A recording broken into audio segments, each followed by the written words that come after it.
Today is Tuesday, December 15th, 2020. Coming up on Roland Martin Unfiltered, President-elect Joe Biden comes to Atlanta to campaign for John Ossoff and Raphael Warnock. We'll show you what took place today. You'll hear from Pastor Warnock, as well as Atlanta Mayor Keisha Lance Bottoms. Two black doctors, frequent visitors on this show, have started the COVID-19 vaccine. They will join us, and they're going to share their experience. Also, folks, a black business. In our marketplace segment every Tuesday, we'll talk with them. And of course, Morgan State University, Prairie View A&M, get $90 million grants total from the ex-wife of Amazon founder Jeff Bezos. Folks, that is huge, huge news. Let's go, folks. And also, 1 hour show today. After today's show, we, of course, will have the Spirit of Democracy Awards from the National Coalition on Black Civic Participation. Jam-packed show. Let's go. It's time to bring the funk. Roland Martin Unfiltered. He's got it. Whatever the miss, he's on it. Whatever it is, he's got the scoop, the fact, the find. And when it breaks, he's right on time and it's rolling. Best believe he's knowing. Putting it down from sports to news to politics. With entertainment just for kicks, he's rolling. Yeah, it's Uncle Roro, y'all. Yeah, it's Roland Martin. Yeah, rolling with Roland now. He's funk, he's fresh, he's real, the best. You know he's Roland Martin now.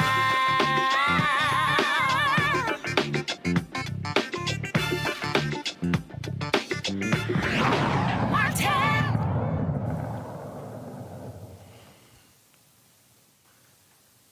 Folks, we're live from Atlanta, Georgia, just back from, of course, the Joe Biden rally that took place here in Atlanta. We're going to show you some of that a little bit later. But first, we're going to start with the COVID-19 vaccine. It began to roll out across the country on Sunday. The trucks began to roll out, and a number of people have already gotten the shots.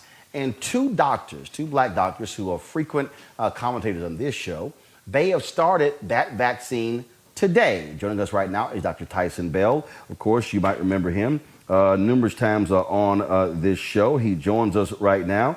Dr. Bell, of course, with the University of Virginia. He is again a frequent visitor here, and so I want to start with him. Also joining us is Dr. Ebony Hilton, who's going to be joining us as well. But let me know, the folks. Let me know when she's with us. Dr. Bell, how you doing? Doing good. How about yourself, Roland? Doing great. All right, so take us through. I remember you tweeting out that you were going to go through this, taking the vaccine. You're going to be chronicling exactly what you encountered. And so walk us through what happened today. Sure. So we went to the infusion center where my facility is vaccinating people. Did the usual thing, cleaned the arm. They drew the vial in a small needle that's very similar to the size of the flu vaccine, and then went into the arm. So needle going into the arm. So, I felt that, but it was very like a small pinch. And then after that, did pretty well. Have a little bit of arm soreness that you would expect after getting a vaccine. I believe the Dr. Hilton comes on later, so tell you she felt nothing at all, but that's no surprise because black women can take pain better than we can. But I'm doing well, Roland. Thanks for asking. Speaking of her, Dr. Ebony Hilton, I saw your video early this morning. You saying today was the day you were getting the vaccine. Describe your experience. Yeah, it was, I was describing to Dr. Bell, it was a bittersweet moment for me. I've been super excited about any type of hope that we had with the end of this pandemic. But at the same time, immediately thereafter, I just started thinking about how many people don't have the potential for this intervention. I mean, we've lost 300,000 Americans alone. And so yeah, the experience of the injection itself, just my little mark, no rash, no nothing. It didn't hurt me at all. Tyson cried a little bit. No, but I didn't feel any pain, soreness at all. Now again, the rollout is beginning to happen all across the country, and both of you were adamant that it was important as doctors, but as black doctors, to take this vaccine and to share the information with African Americans because there are a lot of people who are scared. You've got people out there saying all sorts of different things. I was sent something earlier. Minister Louis Farrakhan calling the vaccine toxic waste. And other people are saying, well, the black woman who was really leading this, she was really set up there. And y'all want black folks to know, look, listen to black doctors. Listen to black doctors and black experts share with you about this vaccine because black people have been dying at a disproportionate rate higher than anybody else. So we are greatly impacted by COVID-19. Yeah. And I think even greater, Roland, if you think about it, what I don't want to happen is this. What we know is that there's two issues that's going on with black turnout to the vaccine. One is a trust issue. We cannot deny the impact of Tuskegee. We cannot deny the impact of Flint, Michigan. We cannot deny the fact that we have police brutality and systems that are literally targeting our population. We can't deny this. But we also can't deny that there's not healthcare access for black people. And what I don't want to happen is for the powers that be to say that the reason why black people didn't get vaccinated was because they didn't trust the process and they didn't show up. And it wasn't because we don't have hospitals in predominantly black and brown communities. It wasn't because we didn't make efforts to actually have mobile drive-through clinics for vaccination for those persons in those communities that would want to be vaccinated.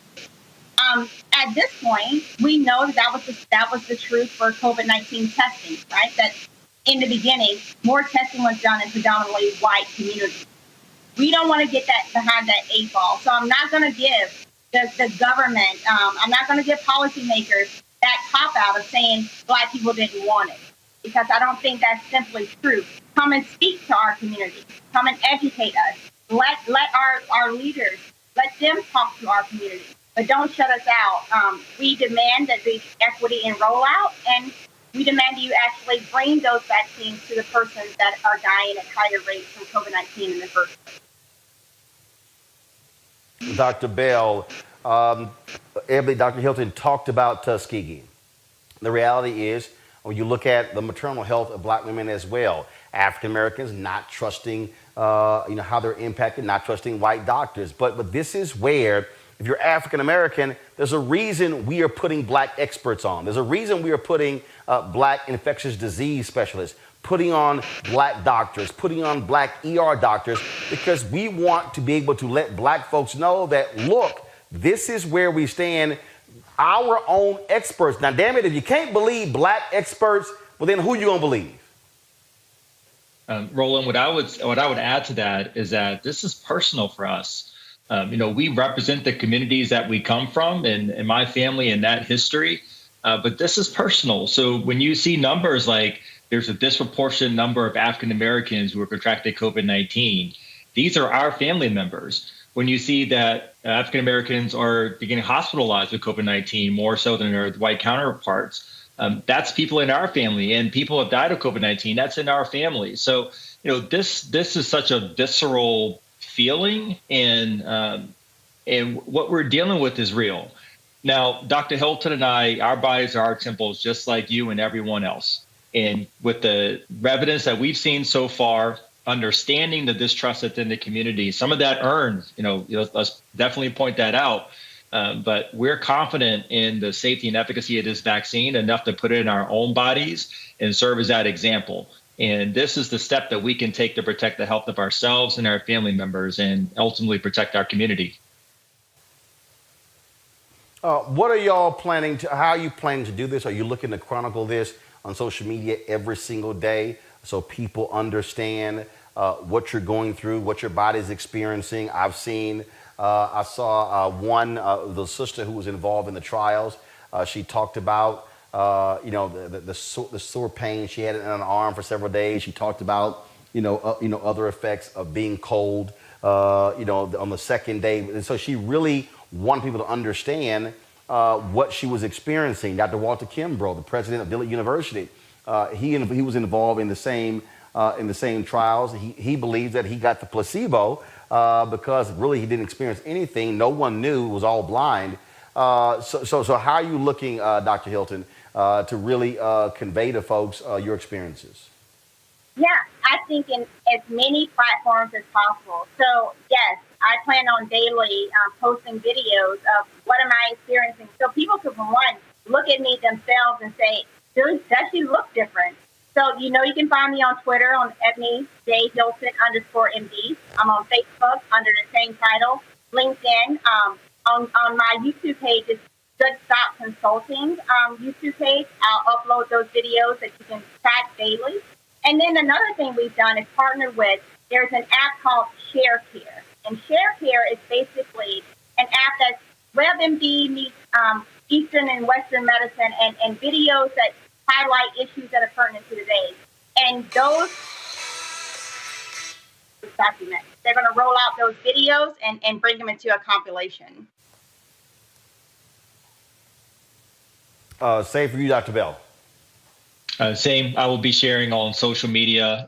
If I feel anything, I'll definitely share it, and I'll give daily updates as the days go on. So I think the most important thing that we can do in this process is really demystify it and be open and transparent about what we're experiencing, what we're going through.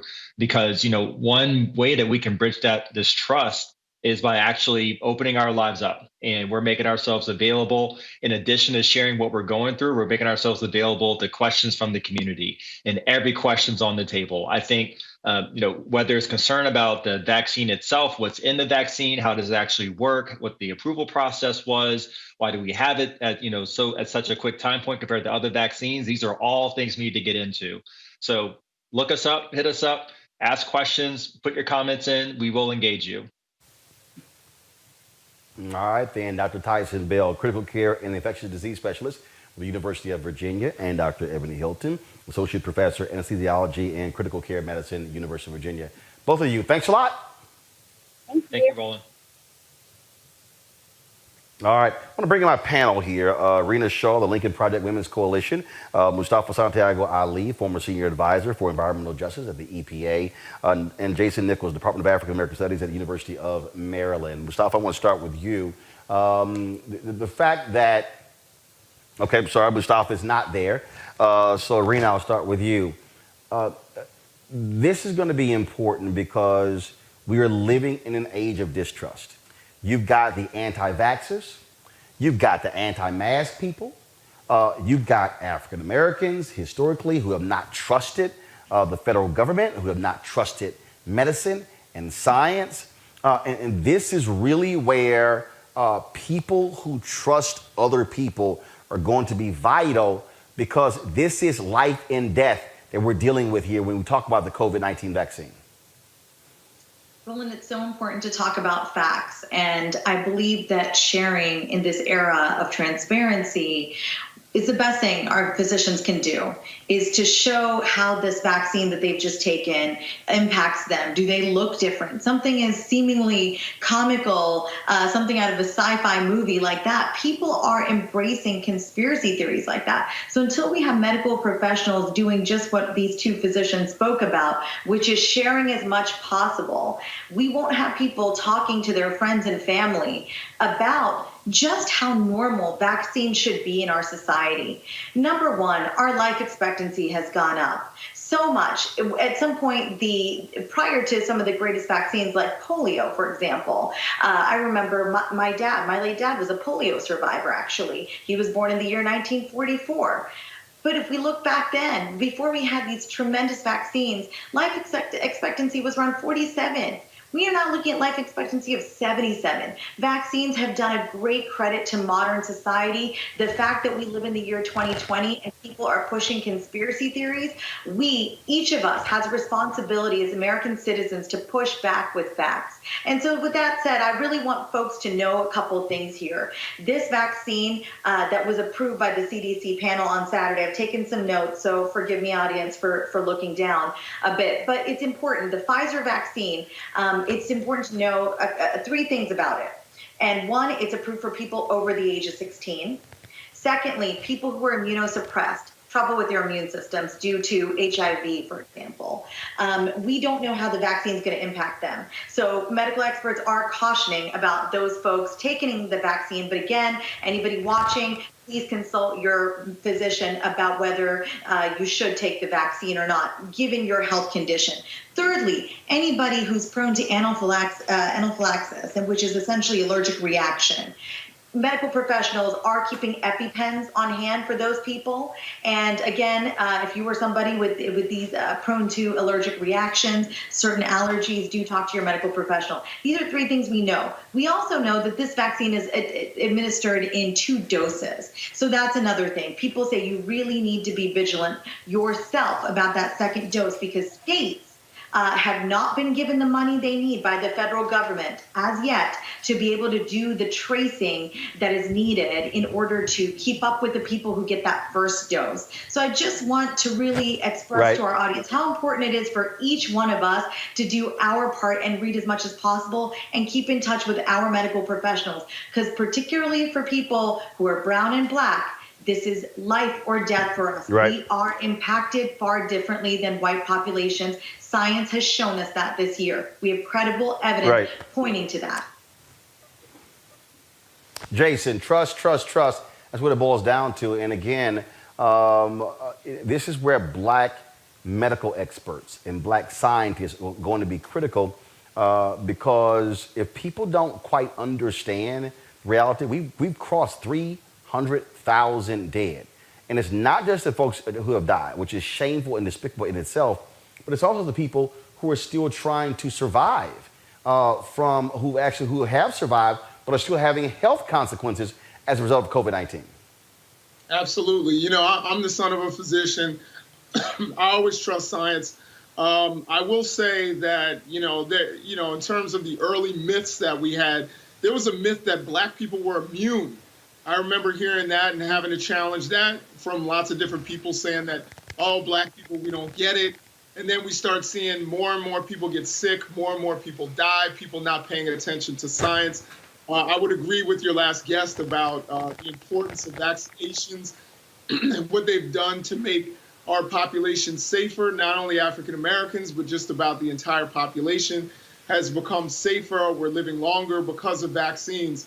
But it's really important what Dr. Hinton and Dr. Bell are doing in terms of making sure that they're transparent, making sure that people don't believe that there's some sort of boogeyman medical establishment out to kill people, and I'm from the Baltimore area, and there's always these urban legends about Hopkins Hospital and what they've done.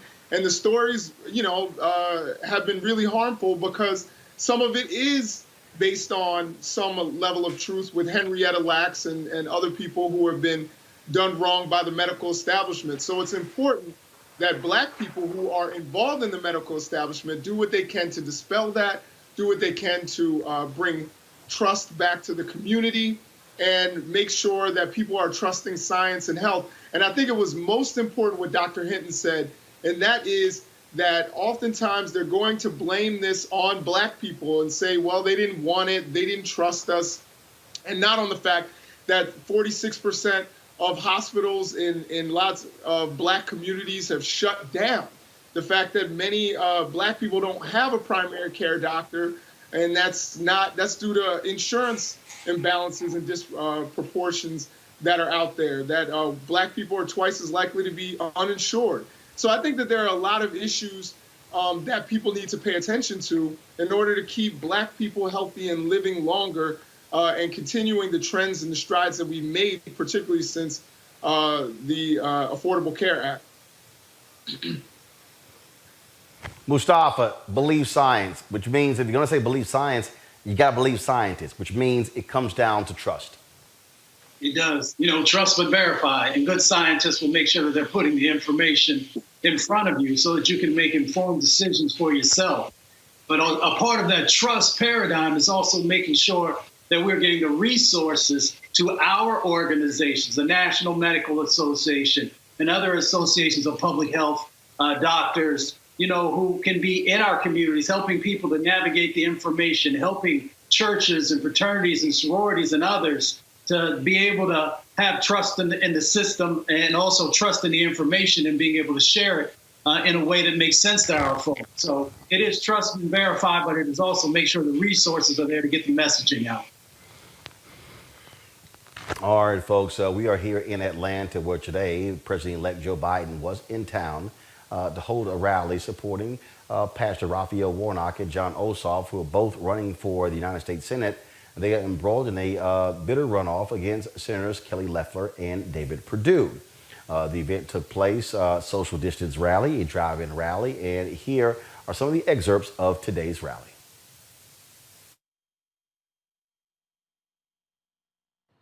As tough as this moment is in this country, as dark as these days of winter seem, I'm still more optimistic about the future of this country than I've been my whole career. I know what we can do. I know what this country is capable of. I know the future we can build together. And hoping you'll send John and Raphael to Washington to help me get that done. Folks, it really is time to leave the anger and bitter politics of division behind us. It's time for us to come together as a country and start delivering them what we have to get done for the people of America. This is the United States of America. And bet it's ready to act.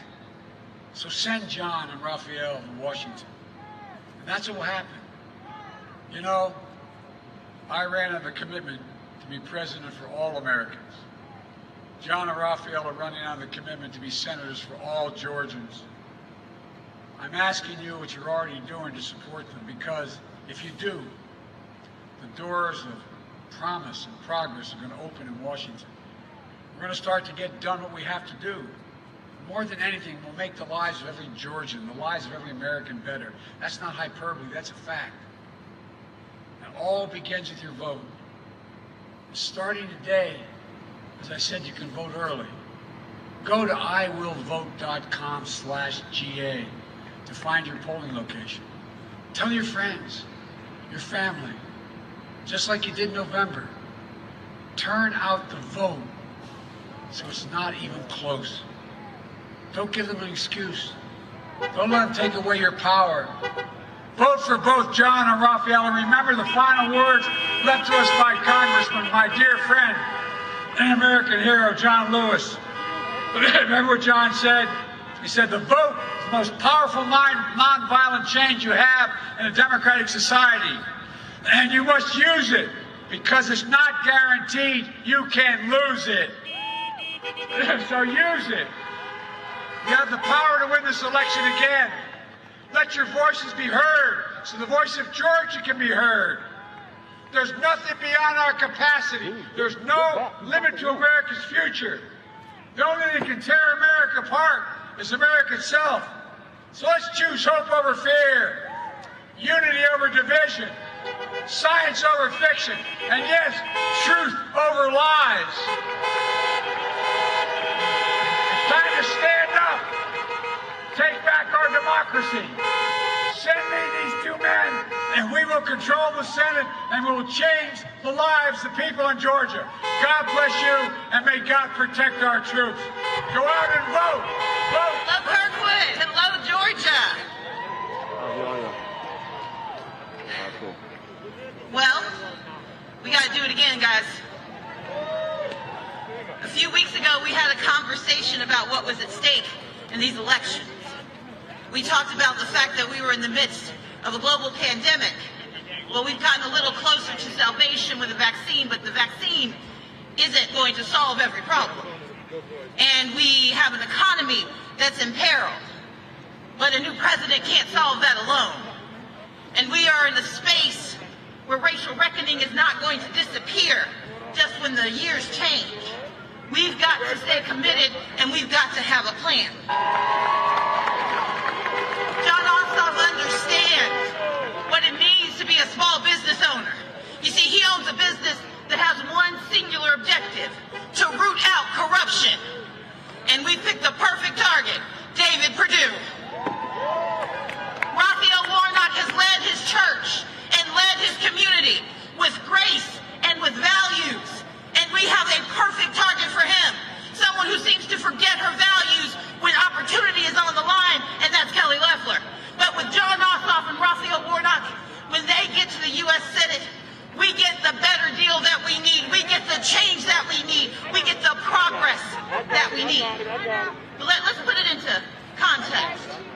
You see, while 161,000 Georgians face eviction this year if we don't get relief, David Perdue and Kelly Loeffler are writing strongly worded letters to a baseball team.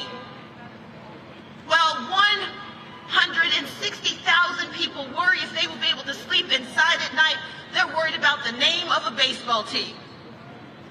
While we know that 1 in 4 small businesses in Georgia that were around last year have disappeared in 2020, Kelly Loeffler and David Perdue are suing to overturn an election in the state of Georgia. And while we know that 4.1 million Georgians have filed for job loss claims, 4.1 million job loss claims, including 30,000 just last Thursday, the response from Kelly Loeffler and David Perdue is to make money off of their stock trades. We deserve better, Georgia. We deserve John Ossoff and Raphael Warnock. And speaking of Pastor Raphael Warnock, when the rally was over, I had a chance to catch up with him. Yesterday, an amazing first day of early voting. Unbelievable turnout here in Georgia. And I have to tell you, as I've been moving all across the state, there's a lot of energy from Savannah to Augusta to Columbus, smaller towns in between. I think the people of Georgia understand how much is at stake, and they're rising up in this moment. That, of course, is you talk about that intensity. And according to Fair Fight, 41% of the people voted yesterday were African American. That's a major number. This is the result of work we've been doing in this state for about 10 years. You know, Stacey Abrams came short about less than 55,000 votes out of 4 million cast. Now with 300,000 people getting purged. Well, since then, that was 2018, we've registered 800,000 new voters in this state. 49% of them are people of color, 45% are under 30.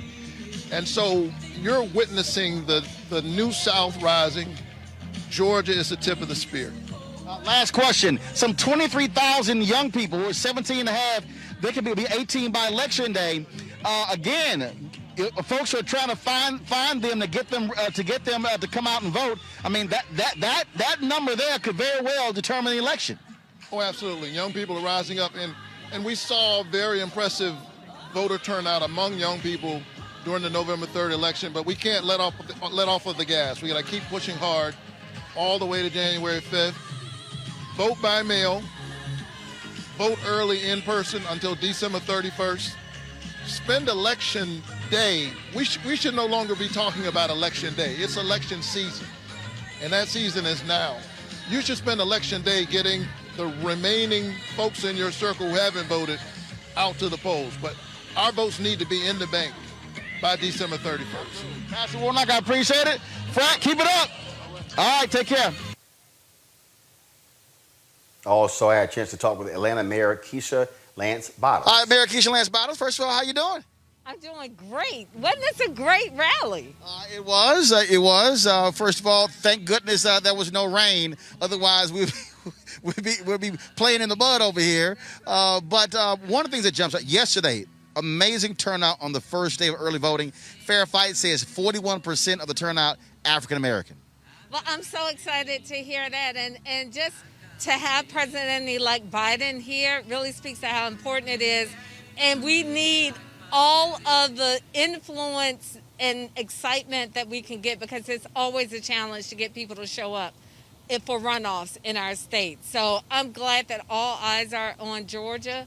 And we did it in November. We'll do it again. You talked about it in your speech. You have to deal with that in terms of running in a runoff and eked out a win. And it's all about ground game. It's all about, it's really just driving folks. You can run all the ads you want to, but you really got to touch the folks to get them to know the actual runoff date. Hit Strategies did a poll with Higher Heights, and 35% of the black women who were surveyed didn't even know the date was January 5th. And so that's the other thing as well.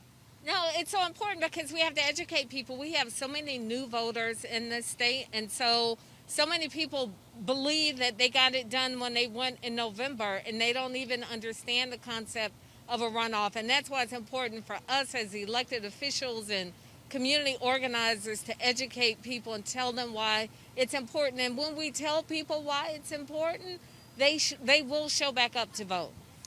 President-elect Joe Biden gave you a special shout out. You were one of the early supporters of Biden. And I remember at the debate in Atlanta, there were some other mayors, I won't say their names, who were jumping ship and going to other candidates. And you were not shy about calling them out. And I still do it every opportunity that I get. Shall I start the roll call right now? We're not gonna say anything, Steve Benjamin, Columbia, South Carolina. You said it, not me. Steven's gonna kill us both. But Steve is our friend, and obviously that was a tough decision. We won't get into the details of that, but he wasn't the only one. So I'm just glad we're all one family again. Of course, and then, of course, having Ossoff and Warnock. It's very interesting. I interviewed both of them, and it's very rare to see candidates essentially run together as opposed to running separate races. It is. I've never seen it, at least in my voting life in Georgia. I don't know when, if ever, we've had two Senate runoffs. So this is just such an extraordinary time for so many reasons in this state. But to have the opportunity to change the landscape of the United States Senate is an opportunity. If it's ever happened in this state, I don't remember it. And on top of all of that, just two immensely qualified men who will represent us so well. All right, last point here. Just looking to the camera there. There's somebody out there who is registered, but they're like, I'm not quite sure. I don't know if this politics stuff, it doesn't work. It's not really going to solve any problems. My neighborhood hasn't changed. My community hasn't changed. What would you tell that person who is on the fence about voting in these runoff races? Every election is another opportunity to get it right. That's what our democracy is all about. We are not a perfect country, but every few years we have an opportunity to work towards creating something better for our communities. And the power is within each of us. Our vote is our voice. And we spoke loud and clear. We made a change in the state. We made a difference across this nation. And the opportunity to have two senators to support the agenda of President-elect Joe Biden and Vice President-elect Kamala Harris is an opportunity that probably will come once in a lifetime, and we have to exercise our right to vote, as Congressman Lewis reminded us, because if we don't, we could lose it. All right, some tell me I'm gonna have to be buying my Delta wife this mask you got on, so I'm quite sure. It's enough Delta. I've been an Al for 31 years, and I ain't got as much Delta gear she got at the house. Well, because you're not a Delta. y'all got bags. Y'all got too much stuff. Maybe the love doesn't run this deep. I can't speak to that. But what I do know is she needs one of these. She probably got 5 of them. So. Well, got to have one for the season. Mary, I appreciate it. Thanks a lot. Always good seeing you. Thank you, Roland. Welcome to Atlanta. Maybe you'll stay. Oh, look at you. See, look at you. I gotta go back home. My nieces miss me. All right, folks. One young lady has a special opportunity. She's a Spelman sophomore. Her name is Imani Bennett. She got an opportunity to actually introduce President-elect Joe Biden, and her and her dad dropped by where we were set up. He wanted a photo. I said, well, we'll do something better. I'll interview her. So, Allison, what was it like to introduce President-elect Joe Biden? It was just a great experience. I can't imagine it, I'm just very grateful and very blessed to have this opportunity. How'd you get picked? I was asked, and, I sent my bio, and I just got a call. I got a phone call. That's pretty much it. Well, it's not a bad opportunity to introduce the President-elect of the United States. No, it's not a bad opportunity. I'm just so beyond blessed and elated to be here. All right, then. Well, certainly good to meet you. Congratulations. Thank you. I want to go back to our panel now. Jason, we talked about the voting in Atlanta on yesterday. Massive numbers 41% of all the folks who voted yesterday, African American, who voted in person. It is going to take a massive black voter turnout in order for Warnock and Ossoff to win against Perdue and Loeffler. Yeah, I agree. I honestly don't think it's necessarily who shows up in terms of Joe Biden or Kamala Harris. I think it's going to take black people having the knowledge, as Mayor Bottoms stated, about all of the facts of this election and what's at stake, and major turnout for Warnock and for Ossoff, and to know what they're up against. I mean, we're talking about David Perdue, who ran an ad that lengthened Ossoff's nose, which was incredibly anti-Semitic. We're talking about Kelly Loeffler, who's been anti-Black Lives Matter. So there are real serious issues at stake, in addition to Joe Biden's agenda that will help Georgians and people across the nation. So there are real issues at stake, and it's going to take, again, African Americans to save the country. And it's going to take major turnout from our community. Mustafa, when we talk about, really rich people on the ground, that's what's going to take. I talked to Congressman Cedric Richmond, of course, who was leaving Congress and going to work for Joe Biden. He said it's going to be just like getting in folks' faces, but also letting people know about January 5th, of the actual date. But as Joe Biden also said in his speech, hey, you don't have to wait for January 5th. You can vote now through January 1st. Yeah, we're encouraging everyone to vote as early as possible to make sure that that's already locked in. And it's just amazing to see all of the incredible folks who have invested so much in Georgia, invested their time, their hopes, and it's actually translating into real positive sets of actions and change. And I'd just like to share also, there's a big difference that we see going on right now in Georgia. You've got the folks that on the Democratic side who are focused on we, and then you've got the folks on the other side of the aisle that are focused on sort of the I, if you will. And when you hear them talk, when you hear President-elect Biden speak, he talks about folks coming together. He talks about, uplifting and how we as a group, as a folks coming together can really make change happen. And then when you see when President Trump went down there, it was all about him. And you see that also from Loeffler, and you see that from Perdue when you hear them speak. It's always about them and not the collective, if you will. So real change is happening. Big kudos to all the folks in Georgia who continue to sort of just grind it out and make sure that everybody gets a chance to vote and that the right outcome happens. Rena, third-party groups are playing a critical role as well. You're with the Lincoln Project. The viral ads that are being run, the Midas Touch, they're running ads, but they're also funding canvassers, paying folks more than $15 an hour to go door-to-door knocking on doors. Of course, Alexandria Ocasio-Cortez's group, they're doing the exact same thing. I mean, people understand that, look, the last 10 years, as Pastor Warnock said, the work that he and Stacey Abrams and others did to register people in this state, registering people is one thing, but you got to get them to turn out. That's how you win. That's right. And runoffs are critical. That's where it's critical, because runoff elections, as we've talked about on this show, very difficult to get people to turn out. And you see Republicans largely historically benefiting from runoff elections.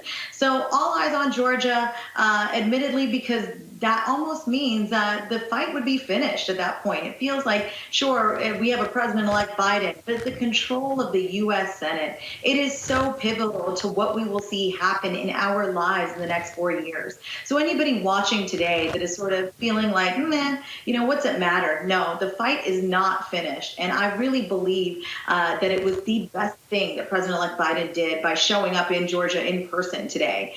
There was a lot on the line politically. When we talk about political capital, he was going to risk a lot if he did not go down there physically and deliver that message of unifying and really a return to normalcy. That's what we heard. And that's really important to talk about, because when we talk about Georgia voters and we talk about the types of voters that helped Biden win, and I made my career on the right. I know exactly what that college-educated female in the suburbs is thinking, because I am one of those females up here in Northern Virginia. But really, in Georgia, you look at it, Biden won about 12,000 votes, right? But what we see happening here with really how the Dems are treating this, and look, there are failures across the spectrum always, every time there's a critical election like this. But I think what the Dems really want to do to win this runoff, what they really need to do is focus on those North Atlanta suburbs. And then they need to push turnout in the city. Suburban voters, especially those women I told you about, are willing to vote against their normal party affiliation because they're so tired of Trumpism. They are smart and they are hardworking adults and they're tired of the bull. So these are the people that could be ripe to flip. But 3 words here, Roland, 3 words here: split ticket voters. And that's what Democrats ought to fear. Georgia is a red state that's been slowly moving towards blue these last few elections. We know that. I predicted Biden would win Georgia, in part because of the blue trend, but also as a referendum on Trump. And so what I saw, there were so many conservative voters who wrote in candidates or voted Dem for the first time in their lives. I was one of those here in Virginia. But then those same voters, they voted Republicans down ballot. I know a lot of these people, and I just think it's a big. Marina, this is different. Here's the piece. I hear what you're saying, but in November 3rd, there were 100,000 people who voted for Joe Biden in the Metro Atlanta area who didn't vote for John Ossoff, and so Trump is not on the ballot. Yeah, he's on, but he's not on. And so I just simply think that the way to victory is not trying to, frankly, flip some white women in the suburbs who are Republican. It's to actually get your core supporters out. Those people who those people that Stacey Abrams and the New Georgia Project and others, people who they went out, you got to get them out. They form the core of it. The second thing is this here. Republicans always do well in rural areas, especially in rural Georgia. This is where Democrats are going to have to really focus on rural African Americans in Albany, again, in Athens, in Columbus, in Savannah, in all these different places, because you can't let Loeffler and Perdue run up large margins in rural areas. Then you really are depending on massive turnout in Metro Atlanta and the suburbs. It really has to be a balance there. And I hear you, Roland. You make excellent points. But number one, when you were talking to Mayor Bottoms, what statistic did you share? The one from Higher Heights that shared that some 35% of Black women didn't even know the date? That's what we're up against. And I don't mean to diminish the work of Stacey Abrams. I mean, look, this has been, the foundation was set a while ago. We saw the accomplishments on Election Day because of efforts like hers.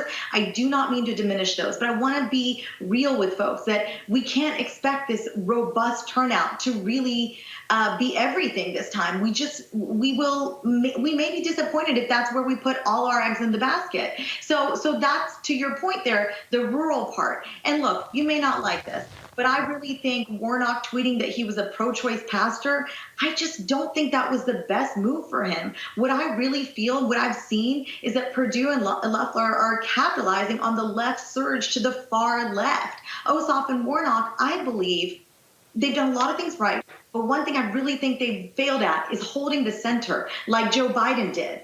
And that's where I think that they might be paying for that. They have not held the center well. Biden has held the center. And that's why I just feel like the suburbs are key. State Senator Jen Jordan, she put it best. She represents the suburban Atlanta district. She said what voters really wanted was sanity. They just wanted normal and for there to be some leadership in government. And that's why people voted for Biden. I just feel like the failure of Ossoff and Warnock to really hold that center is what could be detrimental for them.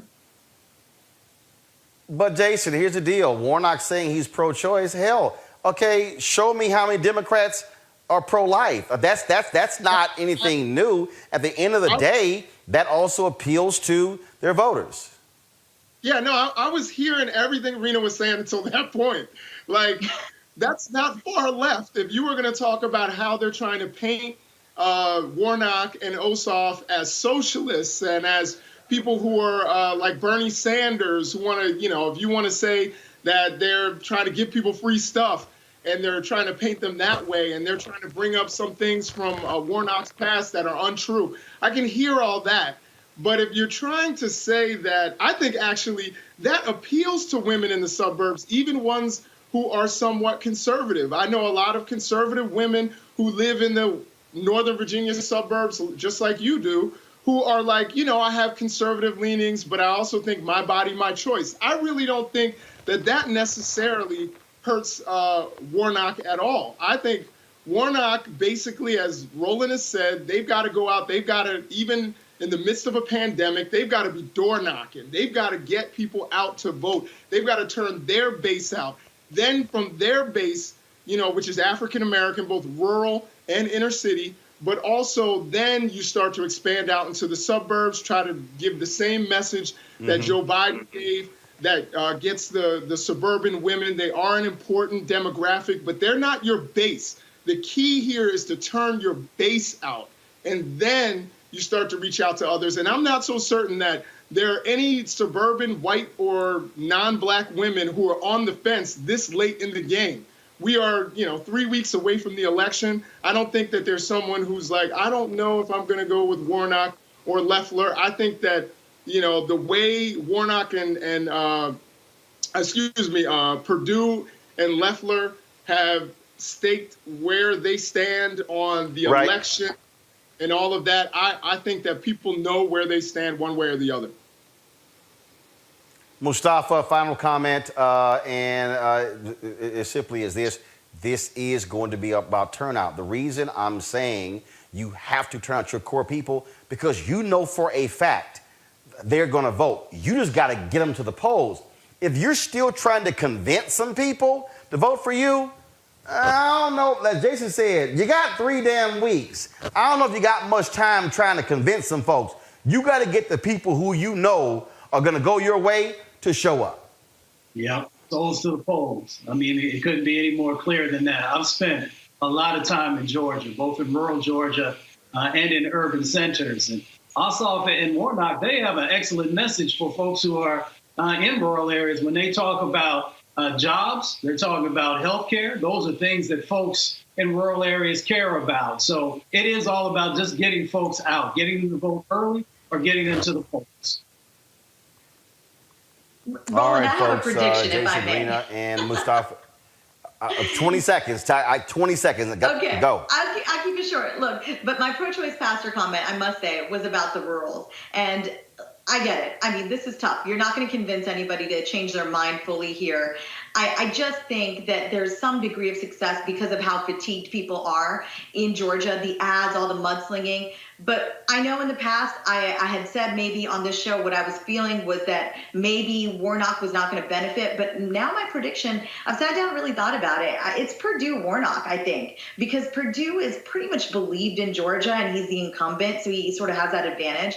But what I've been hearing, especially as I sat and thought about it in recent weeks, is people not happy about Loeffler because of the insider trading, her cozying up to Trump, the white nationalism stuff, the conspiracy theory stuff, and she's also appointed. She's not elected. So I think if it was Loeffler versus Ossoff, he could easily win. But she got lucky with a pretty unknown candidate.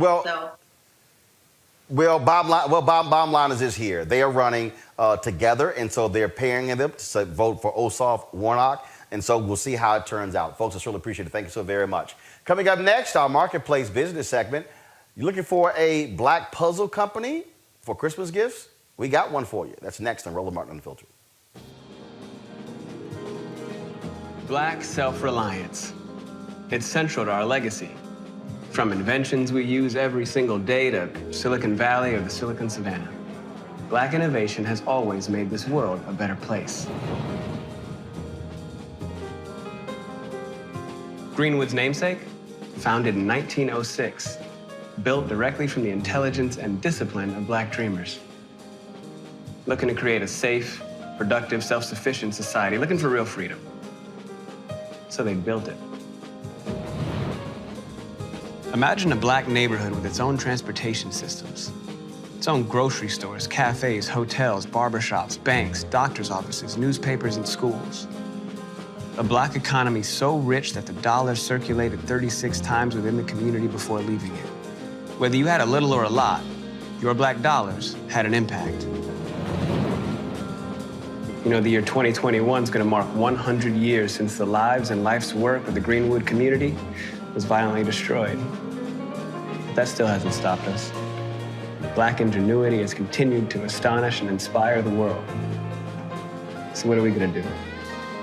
Grow with it or keep giving it away?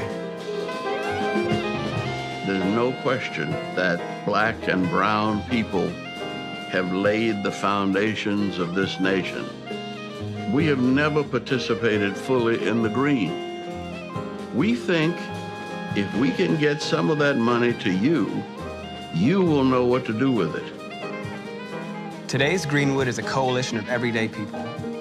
Citizens, entrepreneurs, entertainers, politicians coming together with a singular mission: strengthening and circulating the black dollar, using the same savings and community reinvestment strategies of our ancestors to shrink the black wealth gap.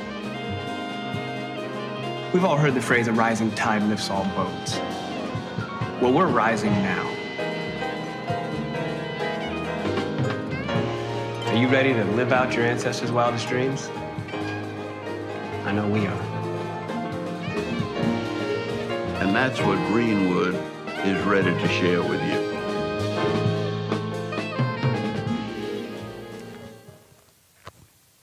All right, folks, time for our marketplace segment. That's every Tuesday. We feature a black-owned business, bringing you kind of attention that folks may not even realize exists. My next guest is Matthew Goins with Puzzle Huddle. He and his wife were looking for some puzzles, and they say, you know what? Black kids need to actually see themselves. So therefore, they created this. And so we certainly welcome Matthew Goins, creator of Puzzle Huddle. Matthew, how you doing? I'm doing very well, brother. Thanks for having me on. All right. First of all, what kind of puzzles are we talking about? And really, what caused it? Was it one thing, or was it several things? Were y'all looking all over for black puzzles? Well, I walked into this company idea through the process of having children. My wife and I have three beautiful brown children, and we were buying all the kinds of things you buy for kids. So it was Play-Doh and Legos and blocks and coloring books and markers and puzzles. So once I had enough puzzles for 3 kids, that's a couple dozen puzzles, I looked at that inventory and none of the puzzles had black characters, like none.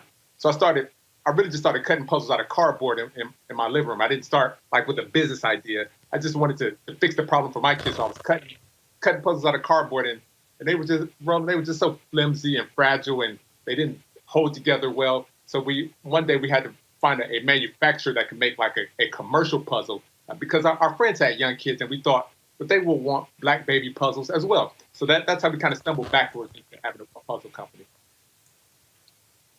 And how long have you had the puzzle company? We launched in January 2018, so almost 3 years now. This has been the biggest year because a couple unexpected things really kind of helped accelerate our business growth. One was the pandemic and the school closures. The Black Lives Matter movement helped to kind of focus attention on black businesses. So that was helpful for us as well. And then just recently we were included in Oprah's favorite thing. So that puts a galactic layer of awareness and helps your business just accelerate way beyond what you might have done. Well, I'm sure being included in Oprah's favorite things caused a hell of a lot of sales growth.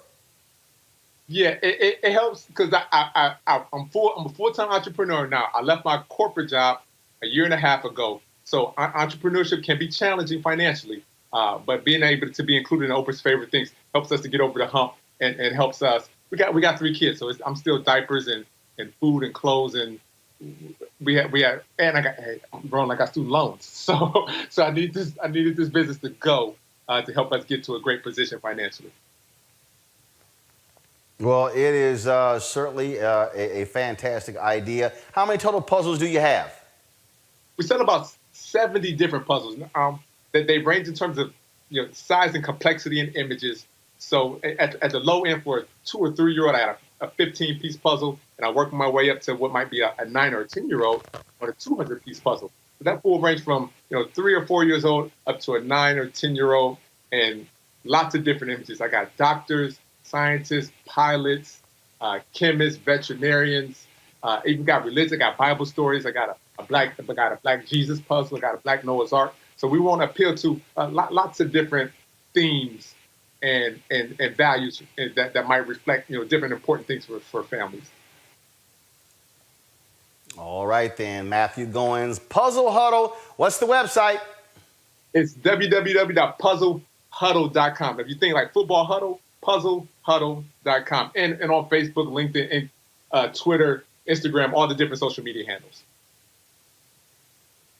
All right, then. Well, we certainly hoping for big sales for you guys as you grow the business in a significant way. Matthew, we appreciate it. Thanks a lot. All right. Thank you, brother. Appreciate it.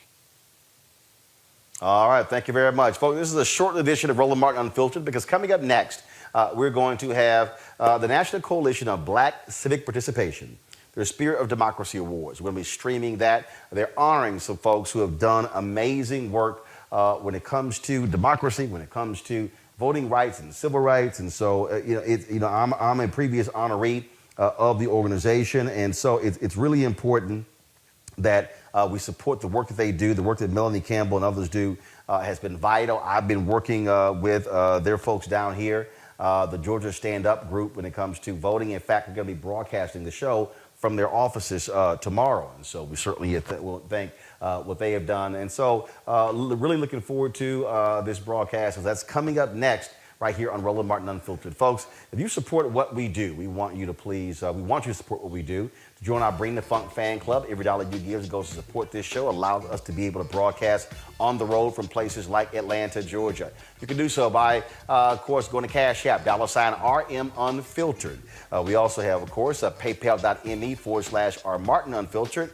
Then, of course, we have, you can go to venmo.com/RM Unfiltered. Then we can contribute via Zelle, Roland@RolandSMartin.com. And, of course, you can send a money order to New Vision Media, NU Vision Media, Inc., 1625 K Street Northwest, Suite 400, Washington, D.C., 2006. So please support what we do. Folks, tomorrow we're going to talk about that story out of Chicago where cops busted into the wrong place and videotaped this black woman completely naked.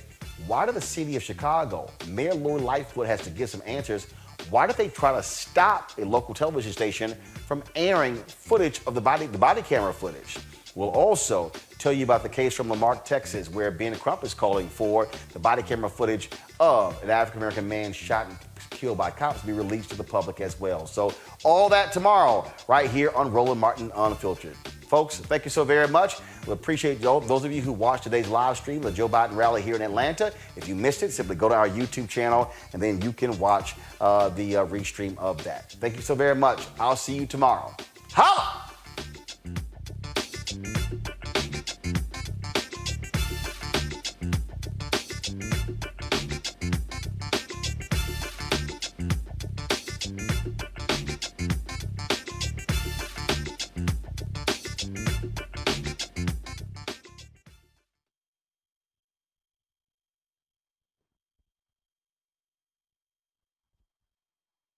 Davida.